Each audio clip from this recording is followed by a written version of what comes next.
Estaria o mundo dos adultos invadindo a infância, esse momento mágico na vida de qualquer ser humano? Seria essa uma das explicações para o agravamento de vários distúrbios emocionais nas crianças, tais como assassinatos, envolvimento com drogas, repetência, violência de toda a natureza, prostituição e uma série de outros?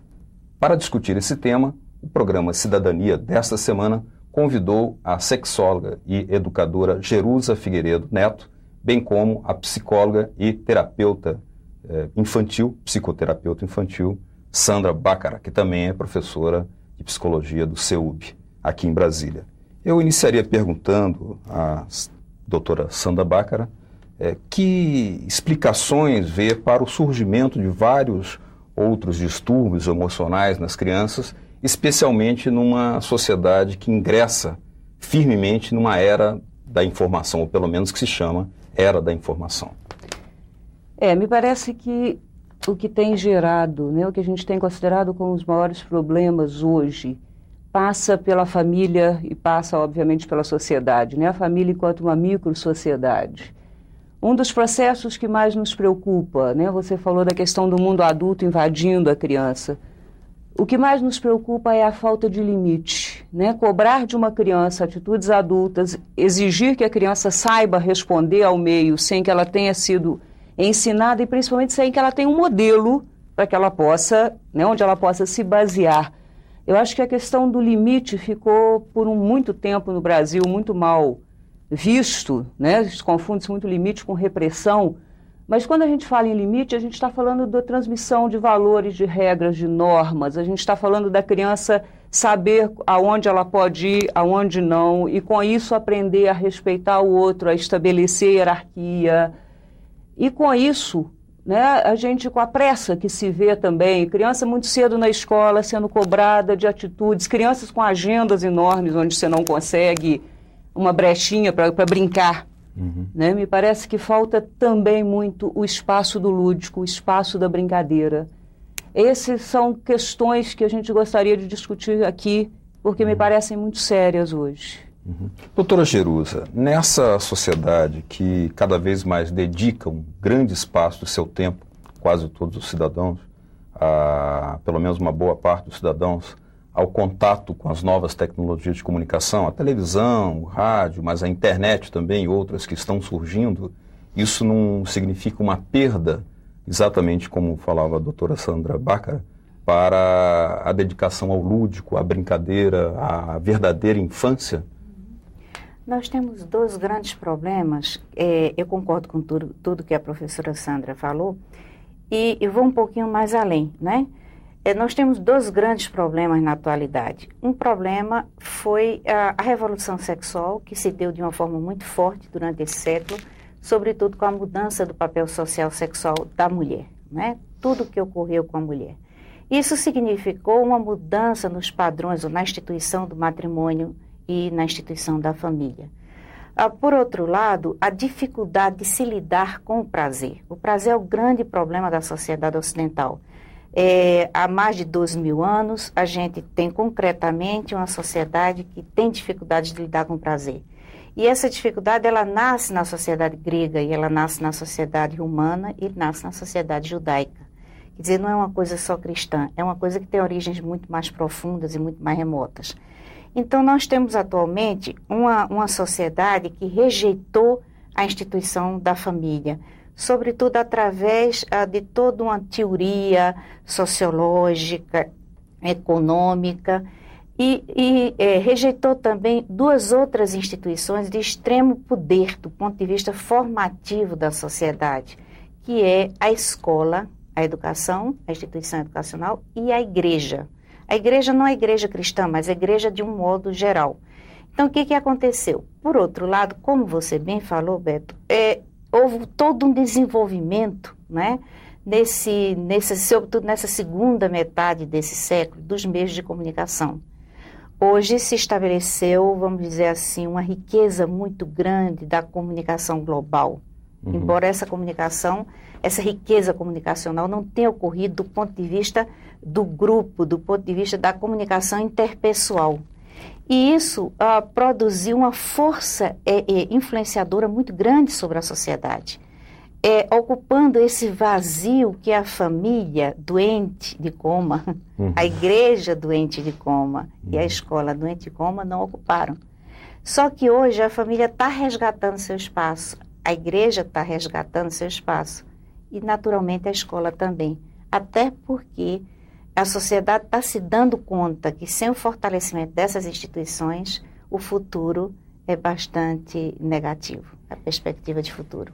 Mas, professora Sandra Bácara, quando, segundo algumas estatísticas, né, as crianças estão em média pelo menos 3 horas por dia na frente de uma televisão, são estatísticas já clássicas aí apresentadas, e o conteúdo dessa televisão, ele não reconhece a criança na sua personalidade infantil, mas muito mais do que como um provável consumidor, um novo consumidor, o vê como um estímulo ao consumismo, e não há um conteúdo, uma mensagem dirigida a enfatizar o imaginário infantil, mas ao contrário, o que se pode esperar dessa criança que passa, como dizia aqui a professora Jerusa, passa por uma etapa de sobrecargas, de ter uma série de tarefas, exigências, compromissos, vê uma televisão como essa e não tem um espaço de vivência infantil?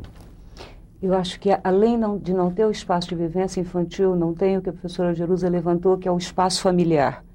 Porque ela poderia passar muito mais tempo na televisão se houvesse, de novo, aquele espaço da família discutindo o que está se vendo, né, brincando com o que está se vendo, explicando à criança o que está acontecendo.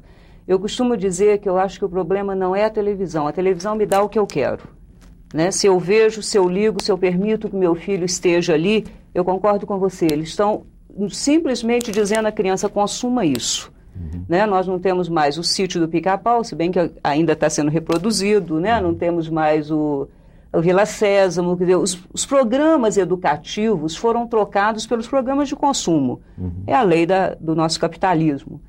Agora, me assusta ver como a família está ausente desse processo. Né? Quando você pede a um pai, conversa com o pai, com a mamãe, e diz, escuta, mas senta e conversa com eles. É como se a gente estivesse falando de uma coisa tão diferente, né? Tão absurda, sentar e conversar. Explica a ele que o menino que matou lá nos Estados Unidos, aquilo não é regra, aquilo é exceção, o que pode estar por trás, né? Que a gente tem outras formas.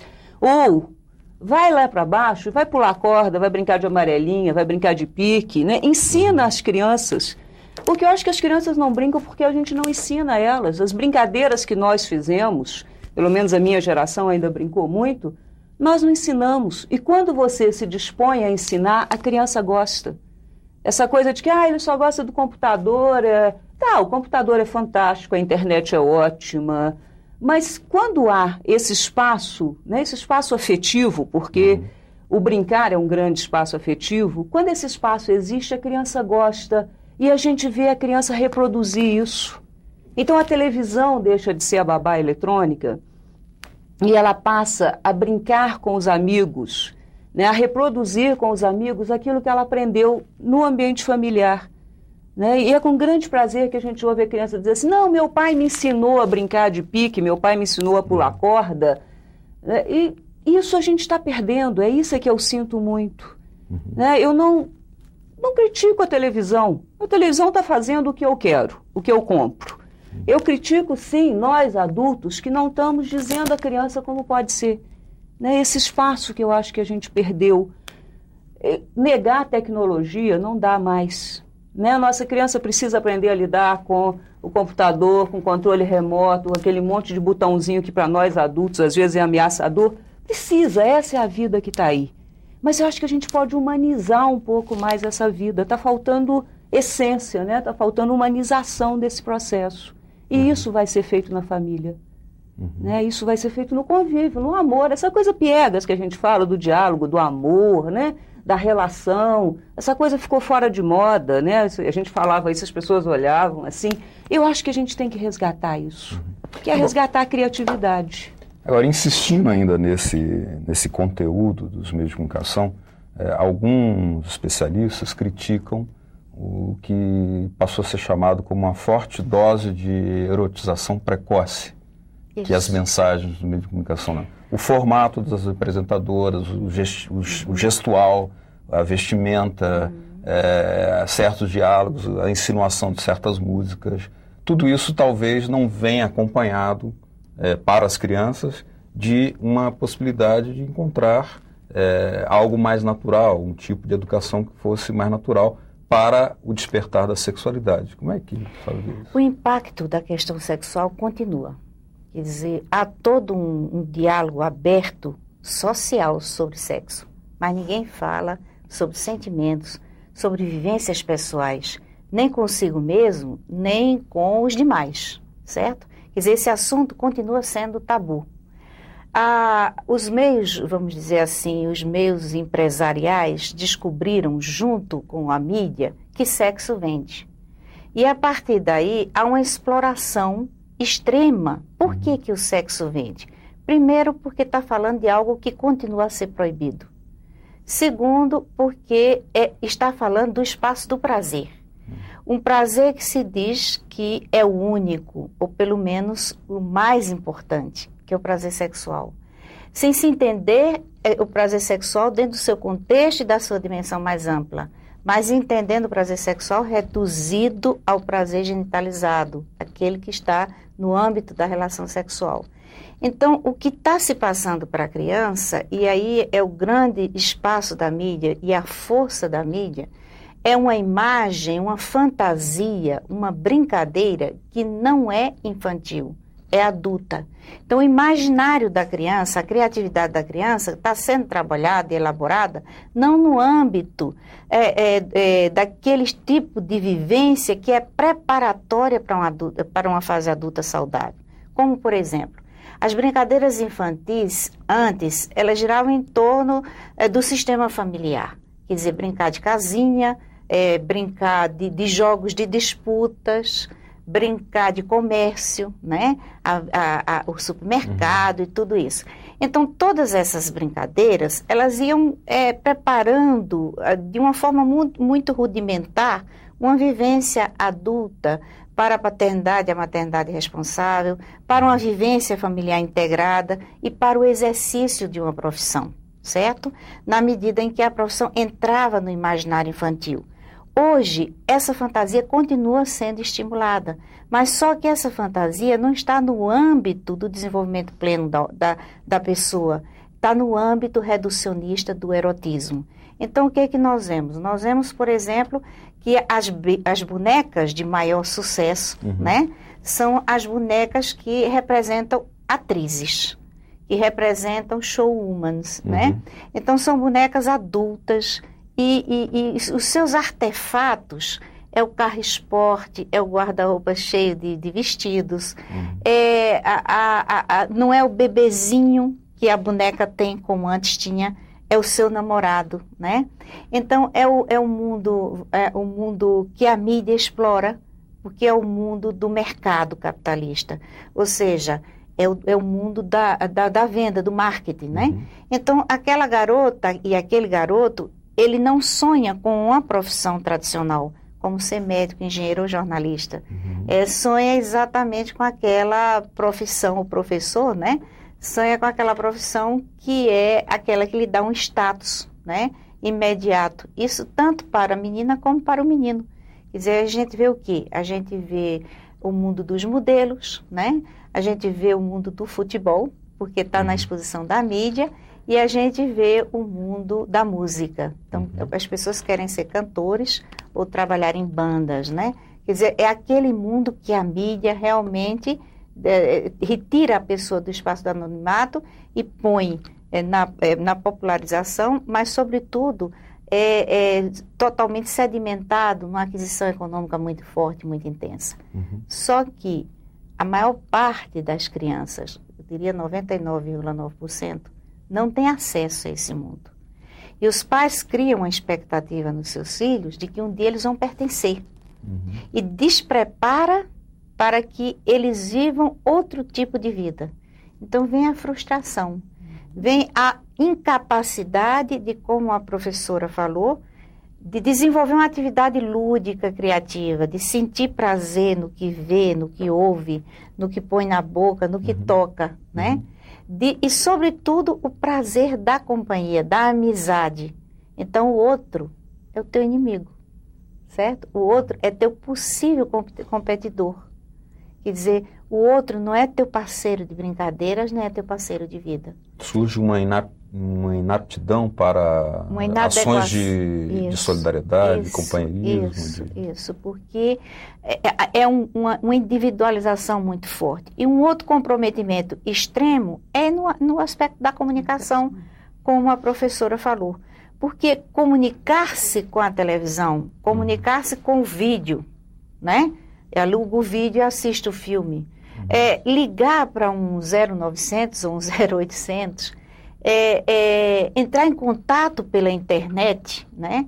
Tudo isso é muito prazeroso, mas mantém você no anonimato. Quem fala não está sendo visto, né? Então, as fantasias, os diálogos, tudo isso vai sendo desenvolvido de uma forma muitas vezes inadequada.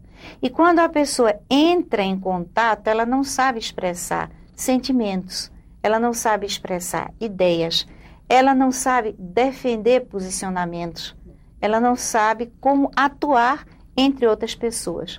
E o espaço da escola é extremamente competitivo, porque as crianças têm que tirar excelentes notas. Quer dizer, hoje é uma dificuldade você dizer para o pai e para a mãe que um 7 é uma boa nota. Eles querem 10.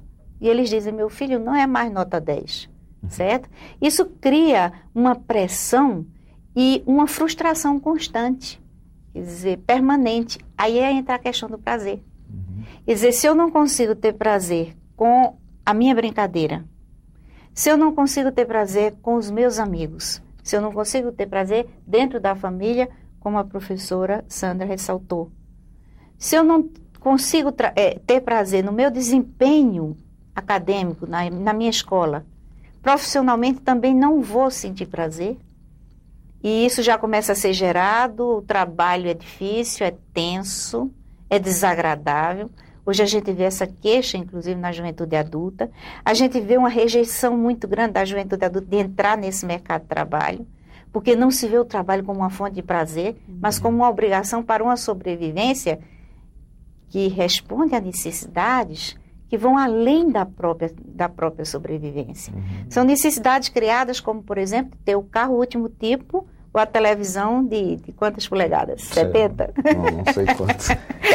E que acaba não sendo usado, né? Agora, descrito esse contexto que a Jerusa falava, professora Sandra, como é que nós poderíamos abordar a questão da gravidez precoce? Seria o resultado, a alta incidência que ela está adquirindo, né?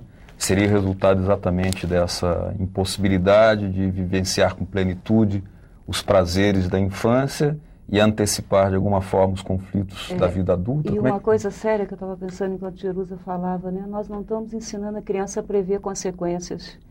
Ela falou a coisa da televisão, do vídeo, do Nintendo, né? Dos joguinhos. Eu me lembro muito de um professor amigo lá no CEUB comentando isso. No jogo, a criança destrói o que for, deleta, volta, e ela não tem que se preocupar com o risco que ela corre de estragar o boneco, de perder a amizade, de perder o afeto. Então fica essa coisa mecânica, porque enquanto você está lá brincando de casinha, você tem que dividir o teu espaço, você tem que dividir a brincadeira, você tem que dividir a boneca, né? E você tem que prever o que vai acontecer se você faz. Eu acho que a coisa da gravidez, ela entra, um dos espaços que eu vejo é aí. O jovem não precisa, ele não aprendeu a prever a consequência do seu ato. Quer dizer, o jovem, por sua característica própria, ele é onipotente. Com ele, nunca vai acontecer. Ele não engravida, ele não pega AIDS, ele não se vicia em droga. Como, eu vou voltar na história do limite, como a gente não está encontrando o limite próprio, né, um limite internalizado, ele está entrando, e eu vejo isso como uma busca de limite. Eu costumo dizer isso muito. O jovem não está achando na estrutura social, não está achando na família, né, o limite claro para ele, então ele vai buscar. E ele está buscando esse limite no sexo, na droga, na violência. Né? Quer dizer, quando a gente ouve o jovem dizer, mas eu não queria, eu não previa que eu fosse matar o índio colocando fogo, era só uma brincadeira. Quer dizer, é inadmissível, por um aspecto racional você dizer isso, mas se a gente vai analisar o que está se vivendo, né, com o jovem hoje, é possível que eles não prevessem mesmo. Né? Essa consequência não está à frente dele, ele é como está do adulto. a irresponsabilidade, digamos, de uma certa forma. Olha, eu nem chamaria de irresponsabilidade. A irresponsabilidade implica que você tenha conhecimento disso. Eu acho que a nossa criança não está tendo essa chance. Né? Até a coisa da diminuição da estrutura familiar. Quer dizer, que você tem uma família com 4 filhos é completamente diferente de uma família de 1, 2, que é a nossa norma hoje. Né? O espaço físico, a brincadeira, a roupa, o móvel, tudo que antigamente tinha-se que dividir, hoje não se divide. Né? Ou quase, falando obviamente de um nível sociocultural, né? O nosso nível econômico. E com isso não se divide fora também. Você falou da solidariedade. Então eu não preciso respeitar o outro, eu não preciso pensar no que eu vou magoar o outro com o que eu estou fazendo, ou que eu vou magoar o meu pai ou minha mãe. Né? Eu vejo às vezes e fico muito incomodada com crianças dando cada bronca em pai e mãe, que eu tenho vontade de parar e dizer para os pais, pelo amor de Deus, não façam esse mal ao teu filho, permitindo isso. Né? Mas a sociedade está tão sem regra e sem referência que isso se tornou a regra, né? Muito bem, nós vamos continuar falando aqui de criança, sociedade e solidariedade, cidadania, mas vamos fazer uma pequena pausa, já já nós voltamos.